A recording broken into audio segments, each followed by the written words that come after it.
கொடியிடையாள் துவண்டு விழும் கொடியிடையாள் பெண்ணோடு விளையாடும் பெண்ணந்த பெண்ணல்லவோ சென்றேன் கண்டேன் வந்தேன் பொன்னொன்று கண்டேன். வணக்கம் மக்களே, யூகே தமிழ் பிளாக்ல இருந்து நீங்க எல்லாரும் சூப்பரா இருப்பீங்கன்னு நம்புறேன். நானும் சூப்பராக இருக்கிறேன்.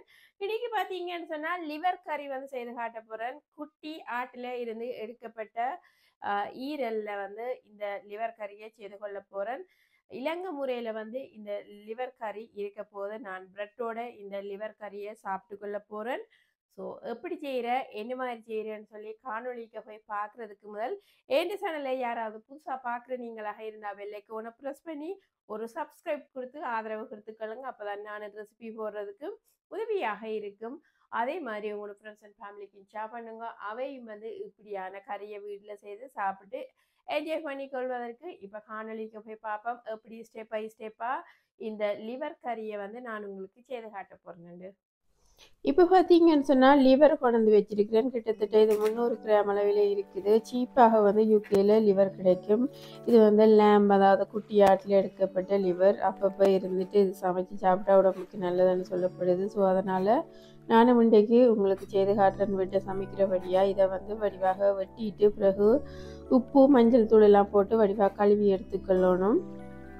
ஓரளவுக்கு பெருசாகத்தான் வெட்டி இருக்கிறேன். அப்படின்னு சொன்னால் கறி சமைக்கும் பொழுது நல்ல ஒரு வடிவாகவும் இருக்கும். இப்போ ஈரலை வெட்டிட்டு ஒரு பாத்திரத்துக்கு ஆயில் விட்டு சின்ன சீரகம் கடுகு போட்டுக்கொள்கிறேன். பாத்திரம் சூடு வருனதுக்கு அப்புறம் தான் ஆயில் விட்டுருந்தேன் நான். இப்போ வெங்காயத்தை போட்டுக்கொள்கிறேன். ஒரு மீடியம் சைஸான வெங்காயம் வெட்டி அதை போட்டு வதக்கி கொள்கிறேன். வெங்காயம் நல்லா வதங்கி வரணும். வெங்காயம் வதங்குற டைமில் தக்காளி பழத்தை வெட்டி கொள்கிறேன். ஸோ நீள வாக்கில் தக்காளி பழம் 2 எடுத்து அதை வெட்டி கொள்கிறேன். இப்போ வெங்காயம் பார்த்தீங்கன்னு சொன்னால் ஓரளவு சுருங்கி வந்துட்டு வதங்கி அதுக்கப்புறமா கருவேப்பிலை போட்டுக்கொள்கிறேன். கருவேப்பிலை எப்பவும் பிரித்து போடுங்க. அப்போ தான் மனம் கூட வெளியேறிக்கொள்ளும். இஞ்சி உள்ளி பேஸ்ட் இடித்து வச்சுருந்தேன் நான். ஸோ அது போட்டுக்கொள்கிறேன். இப்போ காய்ந்த செத்தல் மிளகா போட்டுக்கொள்கிறேன். ஈரல் கறிக்கு இந்த செத்தல் மிளகா போட்டு சமைக்கும் பொழுது மிகவும் சுவையாக இருக்கும். ஸோ அதனால் நான் போட்டுக்கொள்கிறேன். இப்போ வெட்டி வச்சிருக்கிற தக்காளி பழத்தையும் போட்டு வதங்க விட்டுக்கொள்கிறேன். மூடி வச்சிங்கன்னு சொன்னால் அவிஞ்ச மாதிரி வதங்கி வரும்.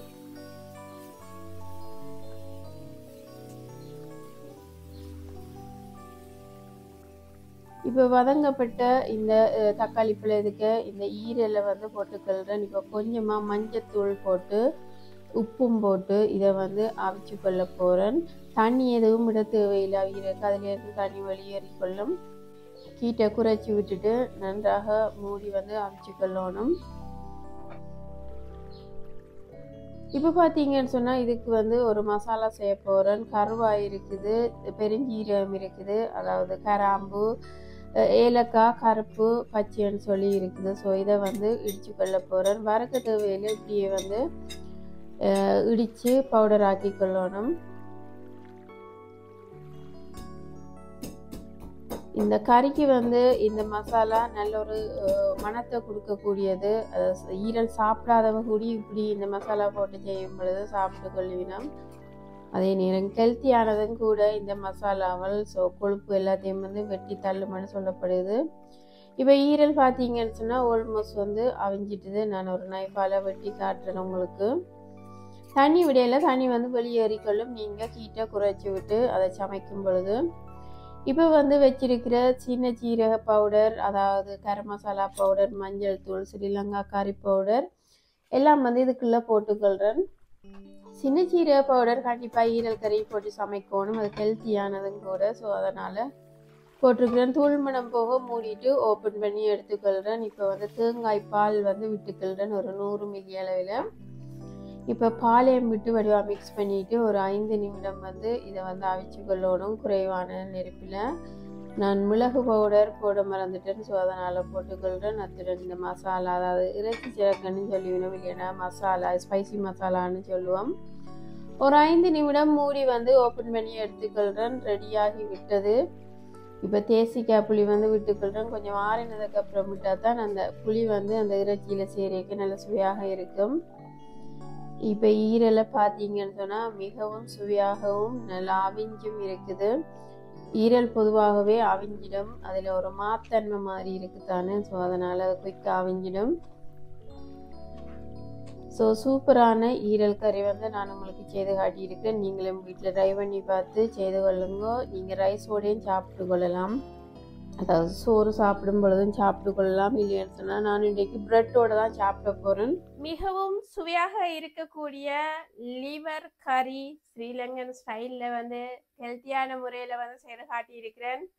ரத்தம் வந்து ஊறக்கூடியது, இதை சாப்பிட்டீங்கன்னு சொன்னால் ரத்தம் இல்லாதவைக்கு ரத்தம் ஊறிக்கொள்ளும். ஸோ எப்படி செய்கிற என்ன மாதிரி செய்கிறேன்னு சொல்லி காணொலிக்கு எல்லாம் பார்த்துருப்பீங்கன்னு நினைக்கிறேன். மறந்துவாமா பெல் ஐக்கானை ப்ரெஸ் பண்ணி ஒரு சப்ஸ்கிரைப் கொடுத்துக்கொள்ளுங்க. அப்போ தான் நானும் வந்து ரெசிபி போடுறதுக்கு உதவியாக இருக்கும். அத்துடன் வந்து உங்களோட ஃப்ரெண்ட்ஸ் அண்ட் ஃபேமிலிக்கு ஷேர் பண்ணுங்க. அவையும் வந்து இப்படியான ரெசிபியை வீட்டில் செய்து சாப்பிட்டு கொள்வதற்கு. இன்னும் ஒரு சூப்பரான ரெசிபியோட நான் உங்களை சந்திக்கிறேன். நன்றி, வணக்கம், பபாய்.